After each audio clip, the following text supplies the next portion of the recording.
বাংলাদেশ জামাত ইসলামী একটি প্রতিনিধিত্বশীল সংগঠন। এই দেশ যখন রাহু মুক্ত হয়, স্বৈর শাসক মুক্ত হয় এবং জালিমের অবসান যখন ঘটে যায়, তখন বাংলাদেশ জামাত ইসলামী সারা দেশে যারা নিহত হয়েছেন সেই পরিবারেরকে দেখভাল দায়িত্ব নিয়েছে এবং যারা আহত হয়েছেন সমস্ত মানুষের চিকিৎসার দায়িত্ব আমাদের সম্মানিত আমিরে জামাত, আমাদের রাহবার, যিনি বাংলাদেশের এক প্রান্ত থেকে আরেক প্রান্ত চষে বেড়াচ্ছেন, তিনি সবার চিকিৎসার দায়িত্ব নিয়ে আমাদেরকে হুকুম করেছেন যে কোনো একটি আহত প্রাণ ভাই যেন চিকিৎসাতে যেন বঞ্চিত না হয়।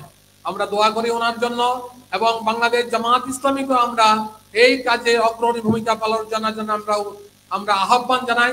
ভবিষ্যতে যেন দেশের ক্রান্তি লগ্নে দেশের এই অবস্থায় যেন তারা গুরুত্বপূর্ণ ভূমিকা পালন করতে পারে।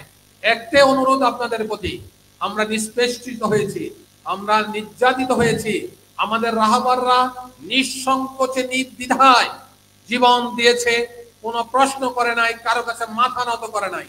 আল্লাহ তাআলা সূরা আহজাবের 23 নম্বরে বলছেন, মিনাল মুমিনিনা রিজালুন সাদাকু মা আহাদুল্লাহি আলাইহি ওয়া মিনহুম মান কাদা নাহবাহু ওয়া মান ইয়ান্তাজির ওয়া মা বাদদালু তাবদীলা।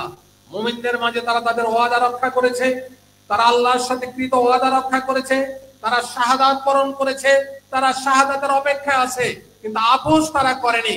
সম্মানিত ভাইয়েরা, আমাদের রাহবাররা শাহাদাত বরণ করেছে।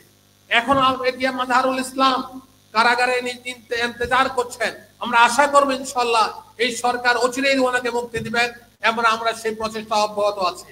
সুতরাং দেশ এবং জাতি গঠনে জামাত ইসলাম যে আহ্বান জানাচ্ছে, আমি প্রত্যেকটি দায়িত্বশীল এবং কর্মীদেরকে আহ্বান জানাবো, দেশ এবং জাতি গঠনের জন্য, মানুষকে দিক নির্দেশনার জন্য, সঠিক পথে মানুষকে পরিচালনার জন্য, এবং এখনো কিন্তু ষড়যন্ত্র থেমে থাকে নাই, সেই ষড়যন্ত্র থেকে দেশ এবং জাতিকে উদ্ধার করার জন্য জামাত ইসলাম গুরুত্বপূর্ণ ভূমিকা পালন করছে।